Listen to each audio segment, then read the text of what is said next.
Bonsoir à vous et bienvenue dans le 23h sur RTI 1. Un décret interdit désormais l'usage de téléphones portables au volant. C'est une décision principale du Conseil des ministres extraordinaire de ce vendredi. Tout contrevenant s'expose à payer une amende de 10 000 francs CFA. Vijanaïma. Le Conseil des ministres hebdomadaire s'est tenu ce vendredi au palais présidentiel en présence du président de la République Alassane Ouattara. Au nombre des décisions prises par le Conseil, une mesure que sans nul doute de nombreux usagers de la route vont applaudir. À compter de ce vendredi 18 octobre, l'utilisation du portable au volant est interdite sous peine d'amende. Nul n'ignore les risques liés à l'utilisation du téléphone portable au volant. À ce jour, même si notre pays ne dispose pas encore de statistiques fiables, des études dans d'autres pays ont démontré que les utilisateurs du téléphone portable au volant font en moyenne 38% plus de collisions que les non-utilisateurs de téléphone au volant. Le non-respect de cette disposition est puni évidemment par le paiement d'une amende, puisque c'est une contravention de la deuxième classe. La loi pénale prévoit que les contraventions de deuxième classe sont punies d'une amende de 10 000 francs. Donc pour l'heure, c'est 10 000 francs. Une journée nationale du cacao et du chocolat sera instituée pour créer un intérêt national autour du cacao qui reste encore une des mamelles de l'économie ivoirienne. Il s'agit, à travers des manifestations, de mobiliser l'attention de la nation tout entière sur l'ensemble des activités cacaoyères, d'honorer et de magnifier principalement les producteurs de cacao, de susciter une nouvelle classe de jeunes producteurs et de faire connaître aux acteurs économiques les opportunités qui leur sont offertes en matière de transformation du cacao. Naturellement, la journée sera financée par le Conseil du café cacao et par les producteurs. L'activité jusque-là illégale des orpailleurs ne s'exercera plus dans la clandestinité. Les orpailleurs seront recensés et leurs sites d'extraction identifiés. Le gouvernement va désormais encadrer cette activité. L'abbé Pierre Pango, un des concepteurs de l'abidjanaise, l'hymne national, et le journaliste Jean Hélène, correspondant de RFI à Abidjan, lâchement assassiné en 2003, recevront chacun une distinction à titre posthume dans l'ordre national de Côte d'Ivoire. Que pensent les Ivoiriens de cette interdiction de téléphoner au volant pris en Conseil des ministres ce vendredi? Estelle Brou leur a tendu son micro. Téléphoner au volant, une pratique dangereuse qui est entrée dans le mœurs des automobilistes en Côte d'Ivoire et qui est à la base de nombreux accidents. Des études réalisées dans plusieurs pays ont révélé que l'utilisation du téléphone portable au volant occasionne plus de 38% de collisions. Longtemps toléré, le gouvernement ivoirien passe à la vitesse supérieure dans la répression de cette pratique. Un décret sur l'interdiction du téléphone portable a été pris lors du Conseil des ministres de ce vendredi.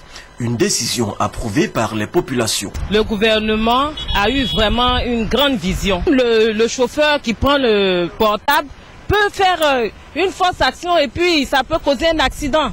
Vraiment, il serait intéressant qu'on ne prenne pas le téléphone portable au volant. C'est très bien puisque ça va éviter beaucoup d'accidents. Je pense que le décret interdisant le téléphone portable au volant est bienvenu et c'est pour la sécurité des usagers de la route, donc il n'y a pas à s'en plaindre. Le téléphone au volant, non seulement ça distrait le conducteur et ça provoque beaucoup d'accidents. Ce décret, qui prend effet ce 18 octobre, précise que l'interdiction concerne aussi bien l'usage du téléphone portable que les kits main libre, tout aussi dangereux. Les contrevenants s'exposent à une amende de 10 000 francs CFA. Le président Alassane Ouattara se rend demain à la frontière entre la Côte d'Ivoire et le Libéria. C'est à l'occasion du conclave du Grand Ouest, une rencontre pour parler de la situation sécuritaire dans les zones frontalières et surtout l'implication des communautés dans le rétablissement de la paix. Alvorassa. C'est une rencontre importante pour la sécurisation de la frontière ouest de la Côte d'Ivoire qui va se tenir ce samedi à Zouvedro, localité située à la frontière de la Côte d'Ivoire et du Libéria. Cette rencontre dite conclave du Grand Ouest sera l'occasion pour les autorités ivoiriennes, avec à leur tête le président de la République Alassane Ouattara, de s'entretenir avec les autorités politiques, préfectorales et traditionnelles libériennes. Ce conclave du Grand Ouest, décidé lors d'une réunion quadripartite qui s'est tenue le 5 avril dernier à Monrovia au Libéria, entre les représentants des gouvernements du Libéria et de la Côte d'Ivoire, la mission des Nations Unies au Libéria et l'opération des Nations États-Unis en Côte d'Ivoire est l'occasion pour les deux parties de se rapprocher pour asseoir des points de vue communs sur les questions humanitaires, sécuritaires et également de justice pour une paix définitive le long de la frontière entre les deux pays.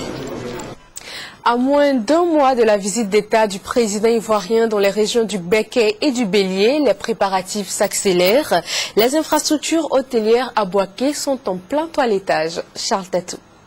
C'est le 25 novembre prochain que le président de la République débutera dans la région de Béquet une visite d'État qui va s'étendre à la région du Bélier. Pour une réussite totale de cette visite d'État, Paul Kofi, ministre chargé de la Défense et fils de la région, a invité toutes les couches socio-professionnelles, sans distinction de classe politique ni d'ethnie, à une grande mobilisation et à une implication active dans les préparatifs. Ainsi, pour marquer leur entière adhésion au succès de ce jour présidentiel, les responsables des structures hôtelières de la ville sont déjà à la tâche. Ils ne se font pas prier pour faire le toilettage de leurs réceptifs. Nous devons redoubler d'efforts et d'ardeur pour que cette visite soit une réussite. On n'est jamais prêt, mais nous disons que si le chef devait arriver demain, nous sommes prêts. L'espoir renaît au cœur de la savane. Venez et vous verrez comment Bouaké est devenu après la crise. Cependant, malgré les efforts consentis, la capacité hôtelière à Bouaké demeure une préoccupation quand on sait le déploiement humain à chaque visite d'État du président de la République. Reste à savoir si les 1070 chambres de toutes catégories dont dispose l'ensemble des infrastructures hôtelières vont satisfaire la forte demande. Nous travaillons au niveau de la commission et nous pensons que tout rentrera dans l'ordre. Selon la direction régionale du tourisme, Bouaké dispose de 3 types de réceptifs hôteliers, à savoir les hôtels de luxe, les hôtels de moyen standing et les petits hôtels. Nous répertorions un total de 71 hôtels. 32 sont d'un standing assez intéressant pour l'hébergement, puisque avec la crise que Bouaké a connue, un grand nombre d'établissements ont besoin d'être réhabilités. Les hôtels de haut standing ont une disponibilité de 198 chambres climatisées et 31 suites, tandis que les autres hôtels ont une capacité de 972 chambres, dont 347 ventilés. Vu cet état des lieux, la tâche s'annonce difficile pour la commission hébergement. Une implication citoyenne est plus que nécessaire pour permettre au plus grand nombre de visiteurs d'être hébergés. Félix Houphouët-Boigny, premier président de la République de Côte d'Ivoire, aurait aujourd'hui 108 ans. À cette date anniversaire de sa naissance, nous vous proposons un regard sur l'héritage qu'il a légué à la Côte d'Ivoire. Et c'est avec Laurent Banga. Aujourd'hui, Félix Houphouët-Boigny aurait eu 108 ans. Depuis son décès en 1993, l'on continue de parler surtout en bien du premier président de la Côte d'Ivoire moderne. Parce que ces actions continuent de nous faire rêver. Infrastructures routières, sociales, économiques, éducatives, sanitaires, etc. Son génie mis au service de création d'ensembles régionaux et sous-régionaux font également notre fierté. UA, CEDEAO, UEMOA, Conseil de l'Entente, etc. Comme hier, Félix Houphouët-Boigny a fait le bonheur des Ivoiriens, de certains Africains aussi. Aujourd'hui encore, ses œuvres restent vivaces dans nos esprits. Il serait souhaitable que les Ivoiriens, qui se réclament de la philosophie oufotiste, cultivent comme il le faut cette philosophie.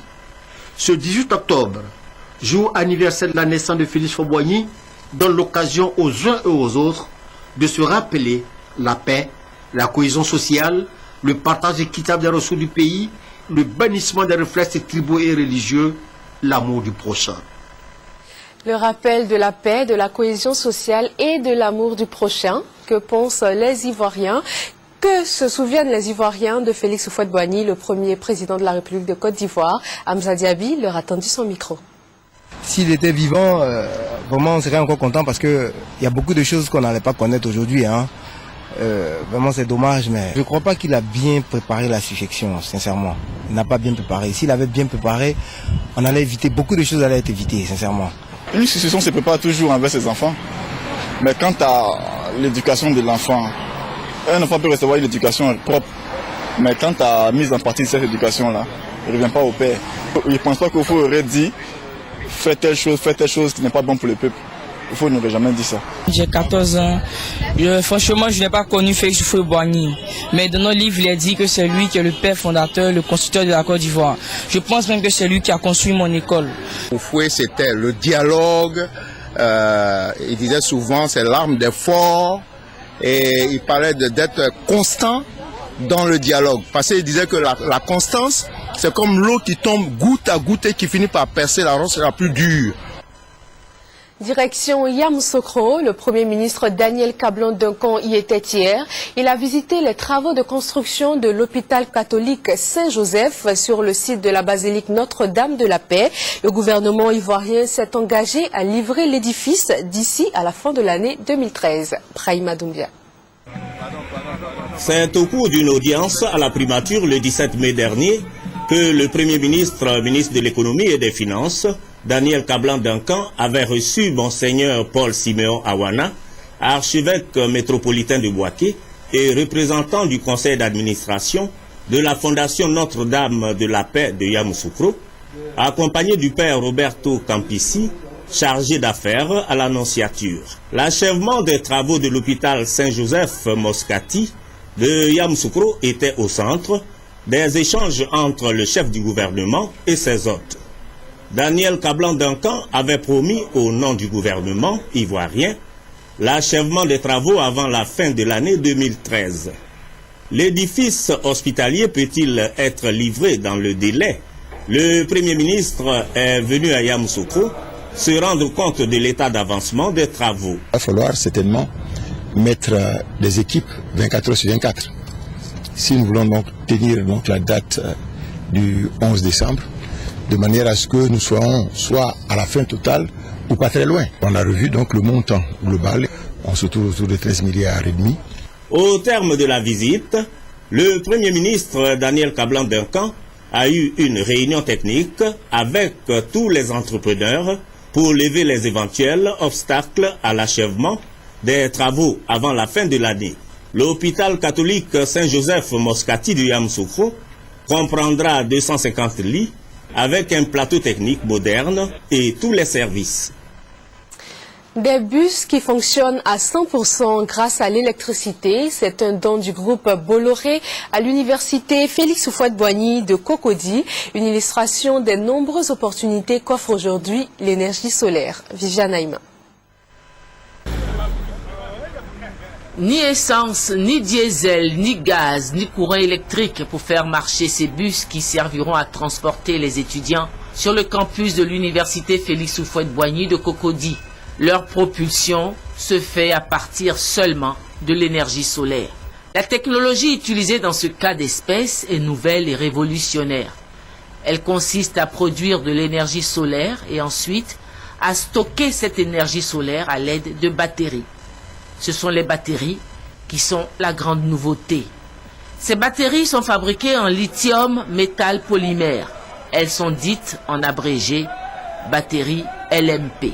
Un bus électrique, au fond, il peut être alimenté à l'électricité sur une prise simplement d'une certaine taille. La nouveauté sur ce projet, c'est que l'électricité est générée par du solaire. Et je crois que c'est ça qui fait la différence. C'est donc des panneaux, vous voyez derrière moi le champ de panneaux, et c'est ces panneaux-là qui produisent l'électricité, donc stockée dans des batteries. C'est ça qui permet de charger la batterie de la voiture et qui permet à la voiture de circuler. Cette performance technologique donne des raisons d'espérer face à la hausse du prix du pétrole qui engendre une hausse généralisée des prix et face à la faiblesse de la production de l'électricité. Savoir éclairer une maison, éclairer un village, aller jusque dans un village, dire ce village n'est pas relié au réseau électrique, mais on va pouvoir y installer des panneaux solaires. Et sur ces panneaux-là, on va pouvoir avoir des stockages, donc des batteries. Et là, on va pouvoir éclairer les maisons. Les enfants pourront apprendre le soir. C'est ça qui va être nouveau. Et donc, amener l'énergie dans tous les villages en Afrique. Le jour où on arrivera à faire ça, et je pense qu'on va y arriver avec l'énergie solaire, on changera la face de notre continent. Cette nouvelle technologie est-elle compétitive au regard de son coût? Écoutez, les coûts sont en train de baisser de manière drastique. Au début, c'est vrai, c'était cher. Non seulement ça coûte moins cher, mais c'est devenu encore plus efficace. Donc, aujourd'hui, vous savez, dans certaines parties, selon que vous êtes le prix de l'électricité, on arrive à avoir des solutions solaires qui coûtent moins cher que l'électricité dans certains pays ou dans certains endroits en Afrique. En définitive, l'espoir d'une vie qualitativement meilleure pour les populations des pays pauvres, généralement situés sous les tropiques, est permis. En témoignent ces propos du généreux donateur. Le soleil si présent dans votre pays est souvent source de peine. On dit il fait chaud. Eh bien peut-être qu'à partir de maintenant, on pourra dire le soleil de Côte d'Ivoire est une grande richesse. Produire des indicateurs fiables sur le marché de l'emploi pour cette année 2013, c'est à cela que l'AGEP, Agence d'études et de promotion de l'emploi, avec l'appui de l'Institut national de la statistique, vient de s'engager. Une rencontre s'est d'ailleurs tenue aujourd'hui au Bureau international du travail pour en parler. La situation du travail en Côte d'Ivoire pour les jeunes est catastrophique parce qu'on constate que la majeure partie des jeunes ne travaillent pas. Moi, je pense qu'il n'y a pas de travail. Parce que la jeunesse souffre. On se débrouille aussi là, rien ne marche. Les jeunes gens ne trouvent pas de boulot quand ils sortent de l'école. Pour apporter une réponse appropriée et durable à la problématique de l'emploi en Côte d'Ivoire, depuis 2012, le pays s'est doté d'une politique nationale de l'emploi. Une stratégie qui doit néanmoins s'appuyer sur des données statistiques fiables. Avant de débuter l'enquête sur l'emploi, un atelier est initié par l'Agence d'études et de promotion de l'emploi pour en définir les modalités. Il réunit les partenaires au développement et les spécialistes de la question. Selon le ministre de l'Emploi, l'édition 2013 de cette enquête va garantir la visibilité du marché du travail pour l'ensemble des acteurs. Ce qu'il faut retenir dans l'enquête emploi 2012 et surtout ce que nous allons, l'enquête 2013 que nous allons lancer, ce sont le nombre d'emplois créés dans le secteur formel et dans le secteur informel et les secteurs d'activité qui sont concernés par la création d'emplois. Je pense que ce sont ces données-là qui vont nous permettre, n'est-ce pas, de convaincre les plus sceptiques sur les différents résultats que nous aurons. L'information statistique sur l'emploi, un outil de bonne gouvernance qui se fera chaque année. L'enquête emploi 2013 va également prendre en compte la question des pires formes du travail des enfants. La journée des personnes handicapées a été célébrée hier. Comment faciliter leur insertion socio-professionnelle? Alors ces personnes lancent un appel. Reine Poblaï, cette jeune dame est handicapée depuis l'âge de 2 ans. Une situation due à la poliomyélite. Aujourd'hui, elle a plus de 30 ans. Difficile pour elle de se déplacer. 30 années déjà qu'elle vit les mêmes difficultés. Quand je vais aller prendre la douche, je prends un tabouret. Je m'assois sur le tabouret pour entrer dans la douche. Maintenant, si je veux laver mes habits, je reste dans le fauteuil, je m'abaisse et puis je lave les habits. Si je veux sortir à cause des marches là, je demande à quelqu'un de m'aider de sortir. Quand je reviens, je demande à quelqu'un aussi de m'aider pour pouvoir rentrer. Ce 18 octobre, tout comme elle, d'autres handicapés vivent le même calvaire. Des handicapés qui, à l'occasion de la célébration de la journée du paralytique, ont souhaité l'amélioration des conditions de vie et un accès facile à l'emploi. Toutes nos subventions sont coupées. Au niveau de la mairie de Diokoé et du conseil général, nous n'avons pas de subventions. Notre souhait réellement, c'est que l'État pense à cela pour nous apporter beaucoup d'AGR, pour que tous les gens puissent prendre en compte, pour ne pas que ce soit des mendiants dans les rues. On souhaite que l'État de Côte d'Ivoire permette à la personne handicapée de pouvoir quand même accéder directement à la fonction publique. Parce qu'aujourd'hui, on a assez de personnes handicapées qui sont diplômées mais qui sont dans la rue. Tout simplement parce que lorsqu'ils veulent postuler à des emplois, et on leur dit que ces emplois ne leur sont pas adaptés. Cette célébration, la 4e édition, est une initiative de l'Association des paralytiques de Côte d'Ivoire, une structure qui revendique 3000 membres. 200 millions de francs CFA, c'est le montant engagé par l'État de Côte d'Ivoire. Il est question de réhabiliter le centre socio-éducatif de Marcory, zone 4. Le reportage de Gabriel Zani. Les élèves présentant des difficultés d'adaptation sociale sont suivis dans cet établissement. le centre éducatif zone 4C. Sont admis ici de jeunes élèves, exclusivement des garçons âgés de 10 à 14 ans pour la plupart. En général, nous sommes sollicités par les parents. Nous sommes sollicités par les parents qui font un courrier de demande d'insertion de leurs enfants. C'est des enfants en général qui font des fugues, des enfants qui volent, des enfants qui mentent, qui sont assez violents. Le centre aide à remédier aux carences éducatives affectives des garçons. Chaque année, l'établissement accueille près de 150 élèves issus des familles démunies. Eugénie Blot a la responsabilité de son petit-fils interné dans le centre depuis 2 ans.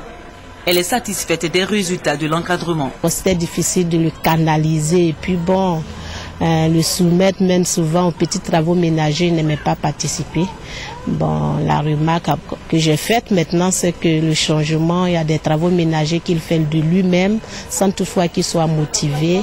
Ce mercredi, elle assiste avec d'autres parents à la grande réunion convoquée par l'école avec le ministre de la Solidarité qui a annoncé que l'État a dégagé 200 millions de francs CFA pour réhabiliter l'école.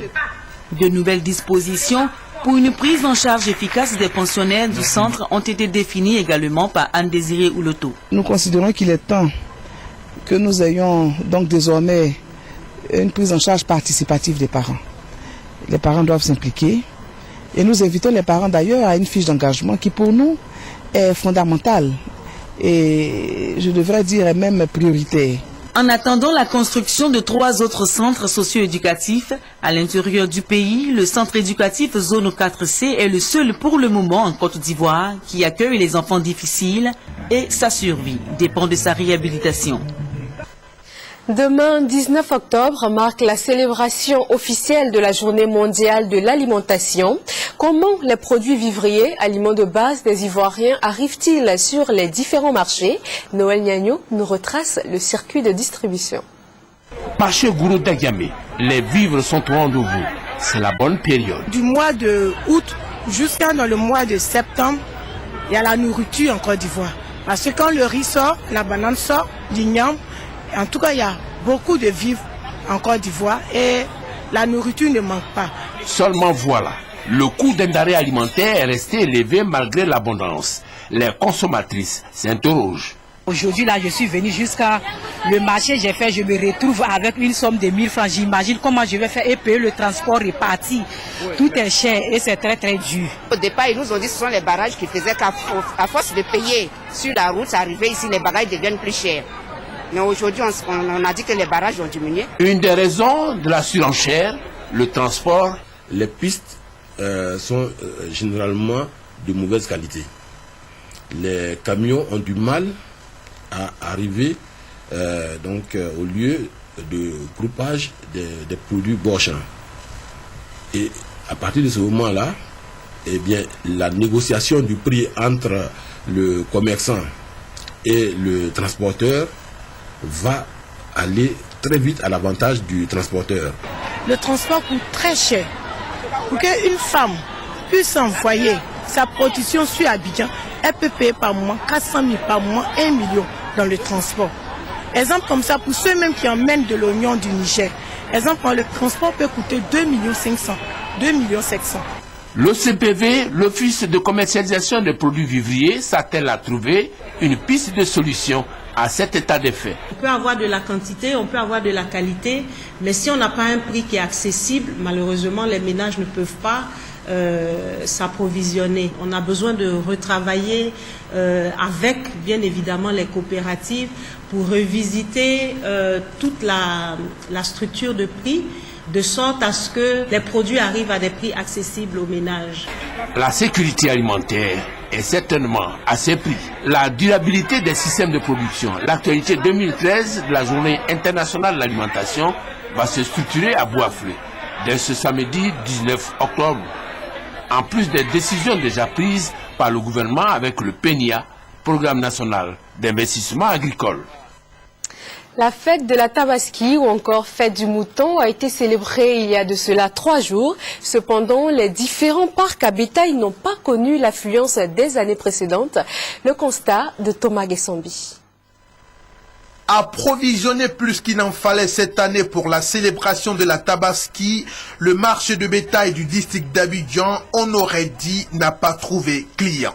Les vendeurs de bétail, pour la plupart venus des pays de l'Interland, repartent avec leurs bêtes. Je n'ai pas pu vendre, donc je me suis là chargé pour retourner. Un camion prend 300 têtes et les enclos ne pouvaient contenir que 80 têtes. Donc il fallait pour un camion avoir 3 enclos pour pouvoir loger son bétail, ce qui revient à 540 000 francs pour un opérateur. C'était trop. Ils sont plus d'une centaine dans la banqueroute. Leur recours avant l'ultime décision qui serait de tourner dos au marché ivoirien, les organisations professionnelles proches de l'activité. Cette année, les gens n'ont pas pu acheter des moutons puisque les prix étaient élevés. Et ces commerçants du bétail viennent de nous donner les détails de tout ce qu'ils ont enduré au niveau de l'abattoir de Port-Boué. À l'arrivée seulement, on leur a demandé de payer 180 000 francs pour la location de l'enclos. Cela relève du racket, il faut le dire, parce que ça ne rentre pas dans les caisses de l'État. En tout cas, vendeurs et acheteurs se redonnent rendez-vous l'année prochaine, toujours avec pour arbitre du marché le pouvoir public. Le PRCI, c'est le Parti pour le relèvement de la Côte d'Ivoire, un parti politique bâti sur les fonds baptismaux en 2011. Ce parti a tenu son premier congrès ordinaire ce vendredi 18 octobre à Yopougon. De 2 partis politiques frères, le FPI et le PIT. À cette occasion, la fondatrice du PRCI, Amélie Nguesson Kassi, a été réélue à la tête de son parti. Un parti, selon elle, qui œuvre pour la protection et la sauvegarde des biens publics ainsi que l'amélioration des conditions de vie des populations ivoiriennes. Le tourisme ivoirien se propose d'organiser en Côte d'Ivoire en faveur des touristes allemands et des visiteurs potentiels la 2e édition de l'Éduc Tour. C'est pour explorer certains sites touristiques du pays dans le parc national de Taï, classé patrimoine mondial. Des détails avec Patricia Omouetia. Côte d'Ivoire Tourisme est l'Office national du tourisme de Côte d'Ivoire.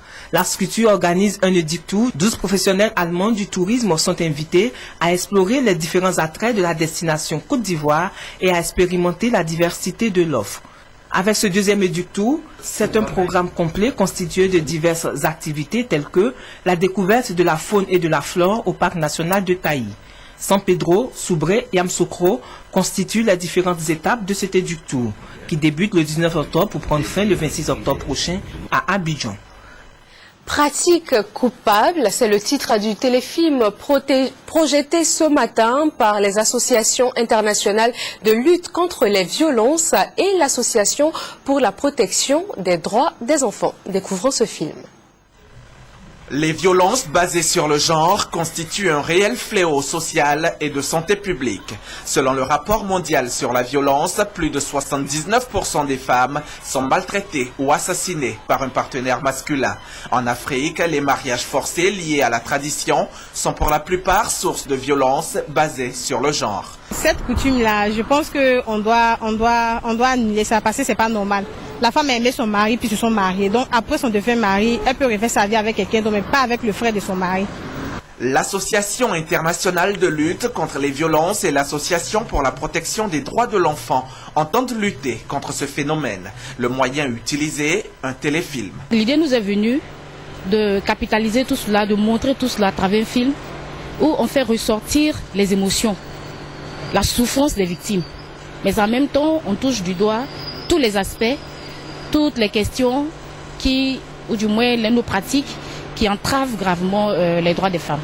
Ce film retrace les difficultés de la veuve Koro, mariée selon la tradition contre son gré au frère de son défunt mari. Ses 3 petites filles et elle subissent toutes les pires formes de violence. Une histoire poignante vécue difficilement par les acteurs. Quand j'ai incarné le rôle, une patronne qui maltraite vraiment sa servante, ça m'a beaucoup fatiguée quand j'ai joué. Ils m'ont violée, ça m'a touchée. Ce chef-d'œuvre est une compilation des 2 premiers épisodes de 26 minutes pour sensibiliser, mais aussi pour dénoncer ces pratiques. Voilà, ce tour du monde en bref et en images met fin à ce journal. Merci de l'avoir suivi. Excellent week-end à vous sur RTI 1.